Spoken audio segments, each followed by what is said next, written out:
Gonna have good and bad days on semen retention. And let me explain, man. When I first started my streaks, it was like magic.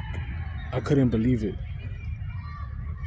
I couldn't believe it how I was getting every green light. I was getting free stuff. The magnet was so powerful.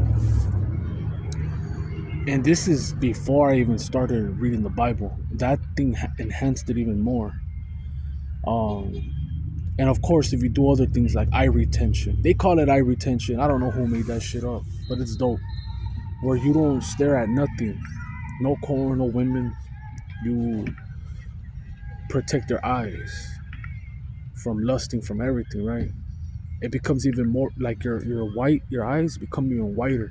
Yeah, the food has a lot to do with it. If you have a messed up liver, you have jaundice or cirrhosis or some other shit with your liver, it might not turn all white.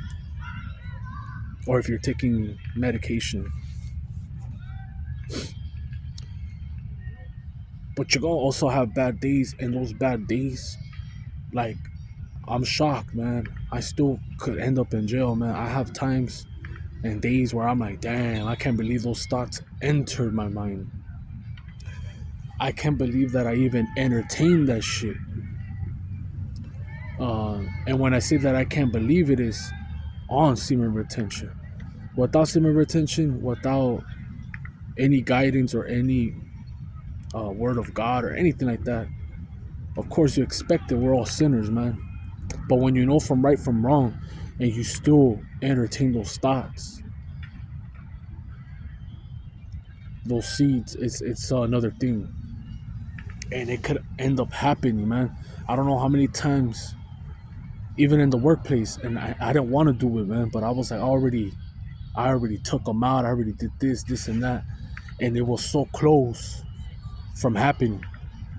Not this one. This one I had a problem, but the previous one with the meat packing.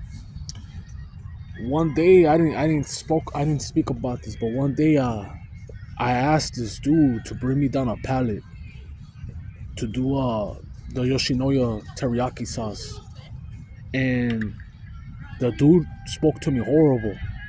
I don't know if he was having a bad day or I just rubbed him the wrong way, but he told me, "Nah, man, we're gonna do this pallet first. Nah, we're not gonna bring this down." Ignoring me, I'm like, they're asking me for 100 boxes. This has 108. I leave 8 boxes, and you put that back up. And he's like, "No, you gotta finish the pallet before the ones that are already open use. Then you take whatever from this 108 pallet." And I go, "That's double work. I could just add 8 boxes from this pallet to that one that's already open." He didn't want to do that. He wanted me to do double work. And some dude checked him like, "Nah, you're fucking up." But in my mind, I already had mopped them up, everything, and it was getting there. I could feel it, man, and I was trying not to react. I was trying to keep my cool, but this energy, this force, whatever, was already pulling me to mop them, And I'm glad that it didn't happen, because me taking the first punch, win or lose, he has the right to press charges. There's cameras, there's people. Now, in this job that I left because the guy called me from the agency, and he told me, "Are you gonna return?" And I told him straight out, if I end up mopping this guy or he mops me, is it a burn bridge? Because I can't promise you that I'm not gonna get into an altercation, because that's the reason I left, because it was getting to that point.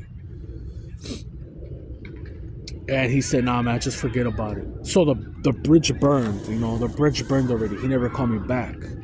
And I could feel this heavy energy right here, even in the household, like, "Oh, you quit." And I didn't quit. I'm actually thankful that I was able to dodge that bullet. Because I've had some jobs where everything goes smooth.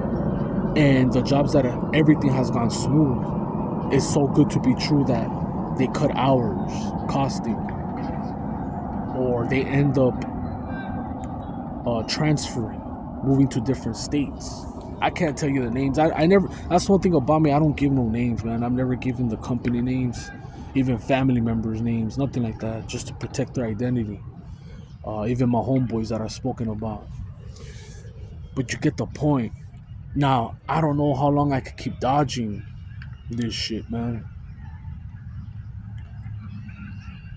You know, the only way that I feel like I could take a punch from someone else is if I know he's gonna pull the trigger. He has something on him, and the people that are with him don't got my back.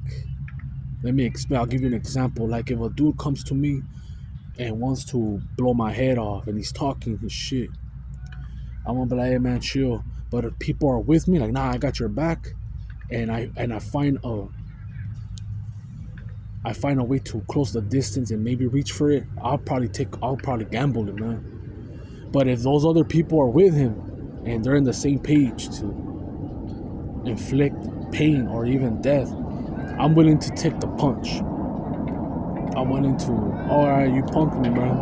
You know, this guy told me from the job, the agency, he told me, "Hey man, are you willing to take the punch or the shove?" And I told him no. I told them no. I go, because then they get braver. Whoever stayed, they all get braver. And I didn't tell them that it's not worth it. I can't tell you the pay, man. It's fucking chump change. You wouldn't take it either. It's basically like a humiliation ritual, man. I would have took a punch or whatever, got jumped. I would have looked like the rat, and they would have all been protecting me from there on. Like, okay, this guy, he took the punch, he pressed charges, etc. And not everyone in there looks at me like a rat, or you can't fuck with him because he'll press charges on you, and you still become a target. But it's always different, man. You don't know how people are gonna react or respond to a loss. I could take my loss, man. I've got my ass kicked twice, and the last one that I got my ass kicked was real grimy, man. I never got my vengeance, and all the people that have done me dirty, they've all gotten fucking, I can't say the word, but off. They've all gotten deleted without me having to do anything, whether it was the Most High or whatever, karma. So that's why I don't really trip. And it wasn't to the point where I wish him that. It wasn't that bad. But I knew that I wasn't gonna get to that point. So you're gonna have good days and bad days. I'm just showing you an example. Now, me having these thoughts, some of you could say, "Hey man, you have a bad spirit." Maybe you're right. Others will be like, "Hey man, you're crazy." Maybe you're right. Others will say, "Hey man, you have mental illness." I can't diagnose myself, man. I can't. But I don't always have those thoughts. It's just a switch that turns on me. That turns on, like, and I feel like a fucking animal. And I feel this more on SR. Like I'm more aware of it.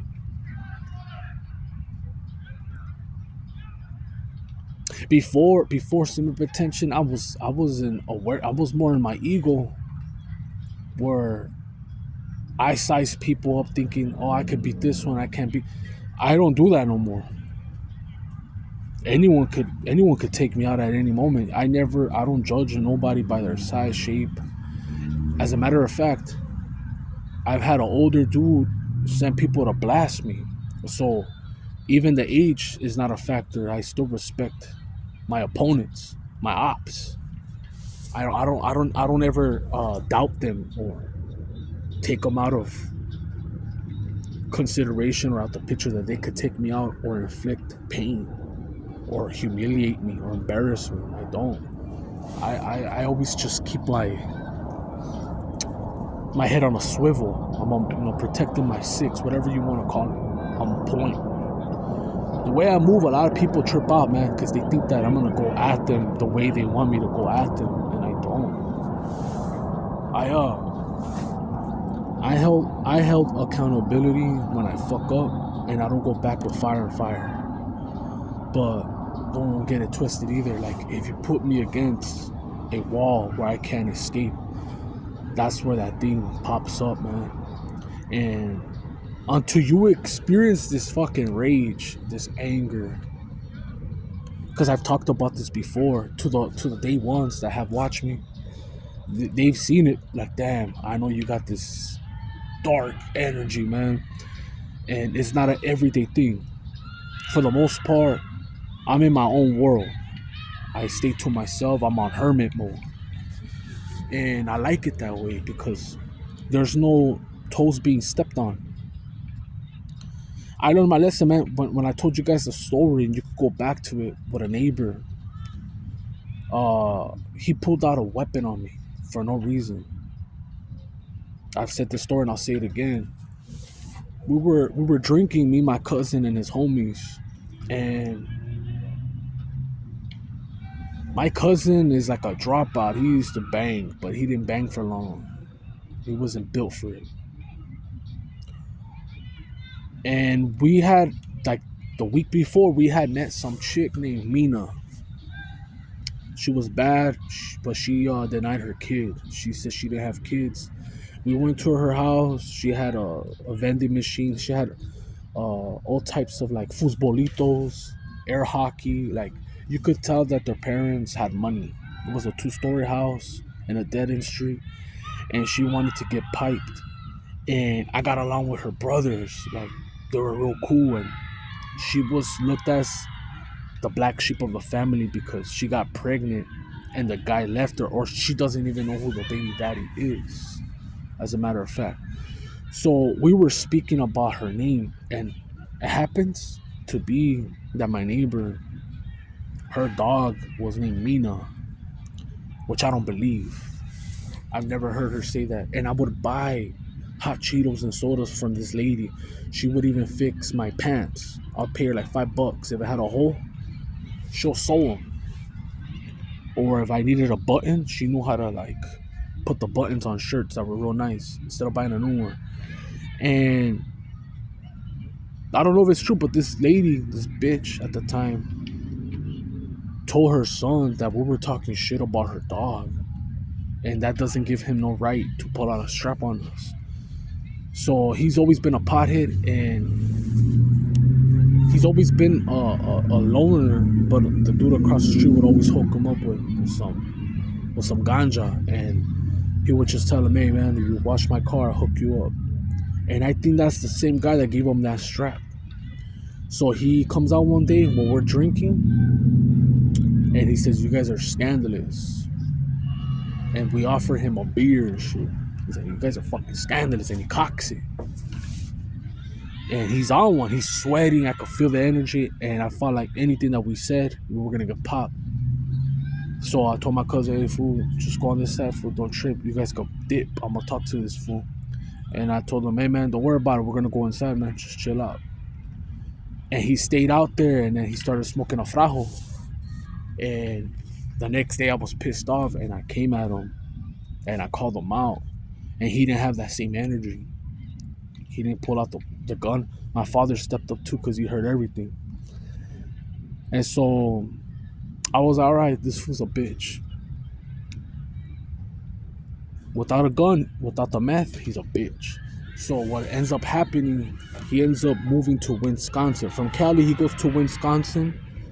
And what happens? He committed a crime and got deported.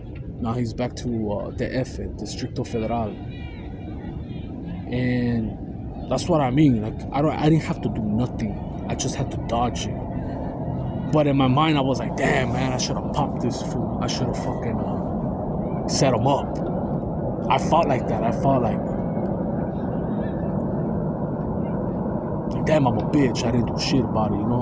And even though I stepped up to him the next day, "Hey, fool, hands clean. Just go one-on-one, fool. If you feel some type of way."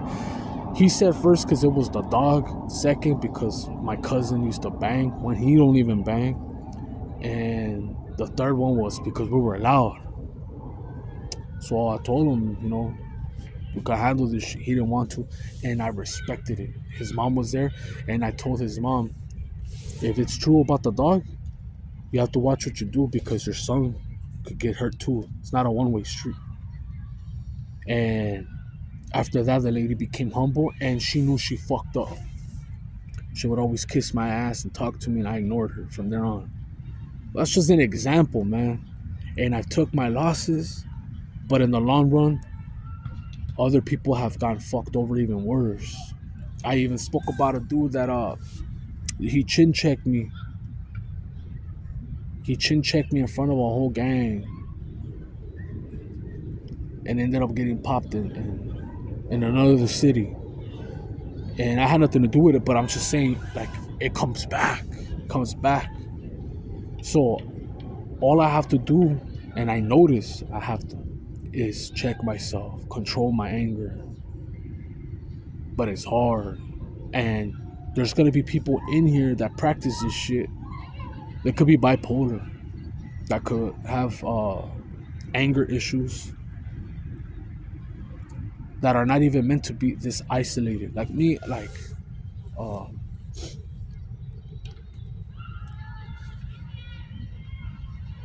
I think there's people more isolated than me because there's people obviously locked up and segregation and all that in the whole. But to be in the outside world, uh, I think others will be like, this shit should be studied. This should be studied. Like, how come he doesn't emerge with the world, or how come he doesn't get along with all the colleagues that, like, because I don't really care about the shit that other people care about, and the shit that I care about, it sounds cuckoo or psycho. You know what I mean? Like I want to know why the fuck we gotta take these clock shots. Like, why do I have to take nanotechnology? Why do I have to pay insurance for this and like still pay out of pocket? Or like, why do I have to act or play a role where we're cool with each other, but behind my back you talk shit, or you're trying to put obstacles? So like, there's no point of faking it. You know, you can only fake it for so long, especially around me. Nobody, not even family, could fake it. The mask wears off, even if they don't notice it. Like, I'm like, damn, you're a fake motherfucker, you know. And they could say the same thing about me, but it's like there's nothing fake about it because I'm not playing a role. I'm not trying to be something that I'm not. Like, you see what you get, you know. Don't expect too much. And that's another thing I wanted to say on SR, man. If you're gonna help a homeless person or anybody, do it genuinely without expecting anything in return, because you can't buy your way to heaven, and just because you do good things doesn't mean that you're gonna be blessed in the time and manner that you expect it to. It doesn't work that way. When I've helped them, I don't brag or talk about it, but when people have told me, hey, what have you done? Then I have to say it. That's why I don't shit on channels that do that. Even though they're all about money, at least they're teaching humanity to be more grateful, thankful, and sharing, you know? Because there might be a time and date that you might need it. You might need a care package. You might need a ride. And if it protects your peace, don't do it. You want to protect your peace. You don't want no one in your energy, in your circle, or because you could fuck yourself over. I'll show you an example. I think I talked about it, and if I haven't, I'll say it again. When I was like 19 or 20, I was riding the bike to work.